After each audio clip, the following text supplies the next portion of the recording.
Yes, hello everyone. Thank you for inviting me here to lovely Pittsburgh, although it started raining. I think, hopefully it's not me that caused this. I'm based in another city, in Munich, in Germany, which considers itself not to be as Nordic as most of the other European cities that are represented here today. It is the headquarters of Siemens, but our single biggest market in the world is actually in the US. We employ 50,000 employees in the States, 6,000 of which in the state of Pennsylvania, and roughly 3,800 in and around Pittsburgh. Also, our company provides solutions that could help cities to increase or improve their infrastructure, from smart buildings to smart transportation systems and smart grids. But I don't want to talk about that. Of course, we would like to be in these kinds of conversations with the city of Pittsburgh, clearly, but I'm going to talk about something else, another strength of Siemens, and this is our experience and expertise in work-based education. In fact, I'm going to talk about employability, as you may have gathered from this title slide, because that's the key thing that we're looking for. Let me start with two interesting facts. One is from a McKinsey report that came out last year in March 2014 on education and employment in Europe. And they asked the same question to 3 different groups. And the question was, to what extent do the education programs that we have prepare the learners for the workplace and for the labor market? And the answer amongst students and graduates was to 38%. 38%. If you ask the same question to employers, the answer is to the degree of 35%. And if you ask the education providers, the answer is to 74%. So I think we have a perception issue there. And the second fact I want to share with you is from just 3 weeks ago in The Economist, interesting article. If you can still find it, please read it, on is it worth going to university? And a whole lot of aspects in this whole story, but one that was really striking is clearly the US has the best research universities on the planet, even better than Stockholm, I'm sure. Yeah? But when it comes to graduate output quality, there's no significant difference. So is it really worth going to these prestigious institutions? And so they asked a number of recruiters from professional service firms, why do you still keep recruiting from these prestigious universities in the US? And the answer was, well, not so much for the content they may have learned, but for those very selective selection processes and procedures that the people have gone through before. So this seems to me as if Harvard was nothing but a very, very expensive screening mechanism. Yeah? And I think there must be something wrong in our education system if this is the perception. Let me try to explain why I'm so much pushing for vocational education. It's a matter of fact that you cannot learn everything you need to know, for example, about project management from a textbook. You can also not learn it in class, not even from the most prestigious university professor in this field, because they will tell you everything about their requirements, engineering, milestone planning, etc., but they will not tell you that in every single project team there's at least one sociopath. Yeah? So,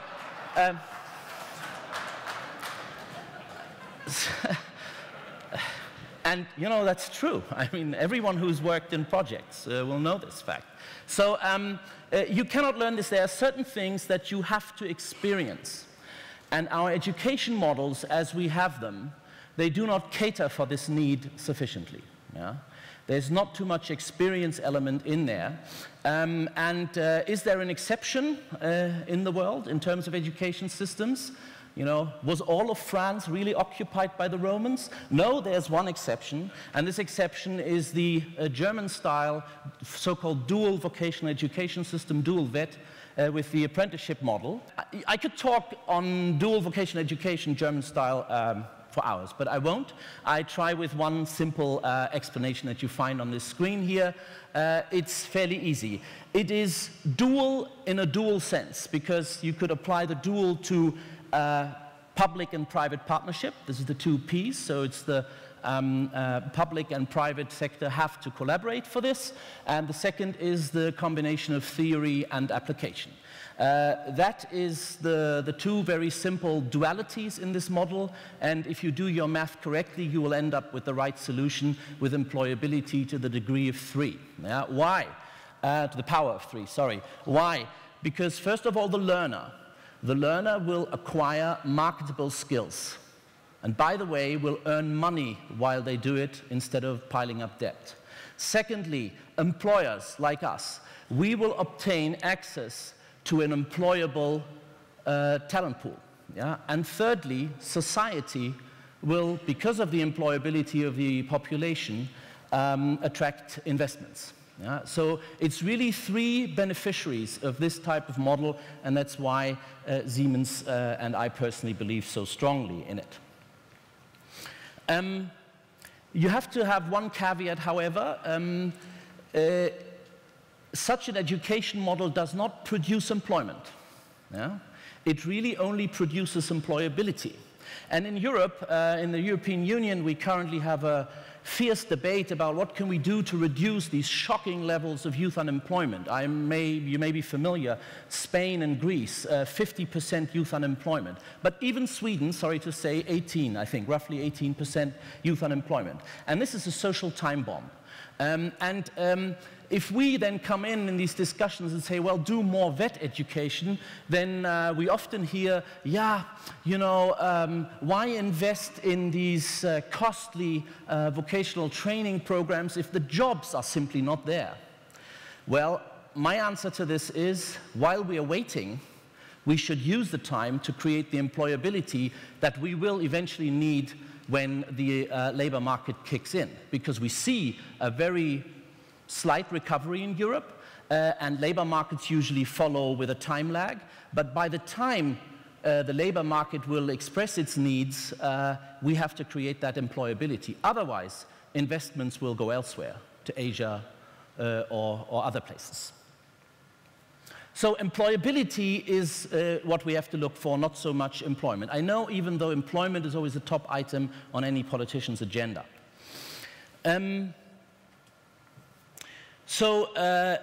What we really preach in these models is a new way of providing both a theoretical learning and a practical applied experience, as in the example of the project team. It is very crucial to provide the young learner with the application early on, because that's what keeps them interested. It's what motivates them to understand Ohm's law. You know, you can do the math later. Let's see it in application first. And that's very important. And the most important factor, however, is not so much those hard skills that we teach. It's while you're doing these kinds of programs, because they are work-based, you acquire all of those soft skills at the same time, even without noticing, because the learners are constantly involved in teamwork. They are with customers, suppliers, co-workers. So they have to understand how a business is run, and they really know what a company looks from the inside when they graduate. And this means that they will be productive as of day 1 upon graduation. Day 1, or even earlier, if we're honest. And if I ask my talent acquisition managers around the globe in Siemens, how long does it take you to take a fresh out from university and get them productive? The average answer is between 6 and 12 months. 6 and 12 months in which we pay a full entry-level salary. And if we could take that money and front-load it into the education phase of life, that would be a huge step forward for everyone. So it is important to embed learning in the context of the learner rather than the other way around. That is the key behind this kind of model. One thing that comes up in this discussion very often is, well, if we are trying to prepare people for the digital transformation that's happening at the moment, will we need to also transform all those teaching methodologies to be more agile, virtual, viral, you name it, all those buzzwords? Yes, we do. We have to do that, but I think we also should take a step back. Actually, we're in a fantastic building for this, because what I learned is that this building used to be, way back, more than 20 years ago, also occupied, at least partly, by a vocational school. There is things that we can learn from the future and that we have to address, because also the young people will want us to address these in our curricula, but there's also things that can come from the past. And the apprenticeship model is 500 years old, and it's still around, and so not all of it can be wrong. And it is, don't forget that it is still in the end an Internet of Things. Yeah?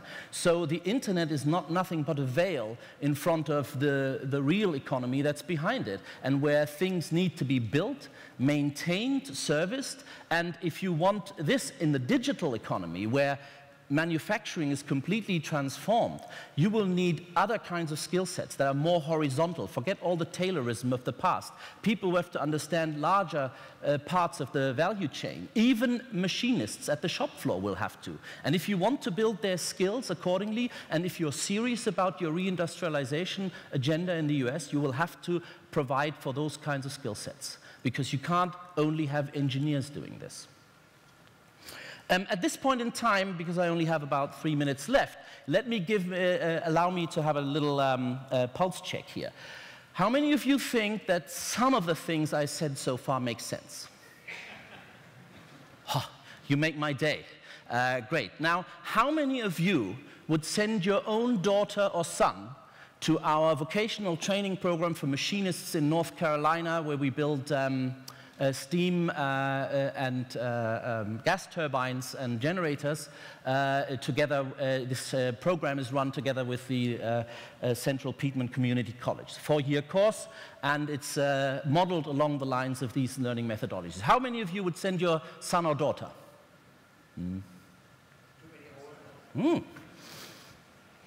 You see, but that's my problem, yeah? It's not too many. Why? Because I think one of the biggest obstacles to all of this is my son, my daughter should go to university, yeah? And this is okay, we can live with this, because we believe that this work-based type of education is not at all a ceiling.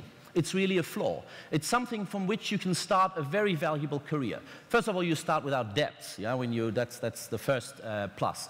In Charlotte, North Carolina, if these apprentices we hire later on want to go on to university, we have a tuition reimbursement program for them, because we want to keep them and we want to involve them. We evolve them. And we also want to hire from the shop floor for our supervisory and managerial ranks in the factory, because that's what builds the bond with the employees. That's what creates a loyalty in our workforce that is beyond compare. And that's why it is really not a ceiling, it is a flaw. And first and foremost, I think even universities will at one point in time start to think about integrating more work-based elements, because universities' business models are eroding. With all the MOOCs, all the download your user-generated content, that's like the music industry 20 years ago. Yeah? And yes, still, of course, some prestigious institutions will survive. However, if you want something that cannot be virtualized, it must be practical experience, because you can't virtualize that. It's not downloadable. You have to go to the lab. You have to go into the company to experience this. So universities, and in Germany we're already doing this, 30% of our apprentices already pursue what we call a dual degree program, which gives you a bachelor degree in mechanical engineering plus, let's say, a mechatronics Chamber of Commerce and Industry certified apprenticeship certificate instead of 7 years for the total, in 4 years, and these people even have a foreign stint, so they go to another country while they're with us, and they are, if you ask HR managers, they are the best material we can possibly get. So coming to my last slide, I already said this, so I don't have to repeat it. My request is only, if you consider an education reform agenda, and if there's still some space in your cookbook, maybe half a page, include some of those ideas, and I think you would make your community very happy, because again, it attracts investment, and why shouldn't that community not be Pittsburgh that has a first mover advantage here? So with all of that, thank you very much. 9 seconds to go. Well done. Well done. I'll take that. Well done, Jürgen. Particularly in a city like Pittsburgh, we've got tremendous world-class, state-of-the-art, world-class universities and four-year colleges. And often there's a bit of a stigma attached to vocational training. I think you alluded to that. How do we incentivize folks to, hire more through the vocational training programs, and also how do we begin to sort of reduce that stigma associated with, more vocational training? I mean, Angela made this very clear in her opening remark, or in her opening speech here for this session. It's a lifelong learning path. It starts at grammar school and ends, somewhere at a doctorate or elsewhere. And we believe in continuous learning, and it can be an ideal starting point. And our CFO of Siemens, global CFO, Ralph P. Thomas, he started as a banking clerk apprentice. He later earned a PhD and is now the CFO of a 75 billion euro company. So it's possible, maybe not for everyone, but you can go through this, and you have to make back to the reform agenda, you have to make your system permeable. So people, once they graduate from vocational, they should maybe even earn credit points for the first year of an academic course. Why not? There's a multitude of solutions, and be rest assured it works. Well, very good. Thank you very much. Thank you. Thank you. Thank you.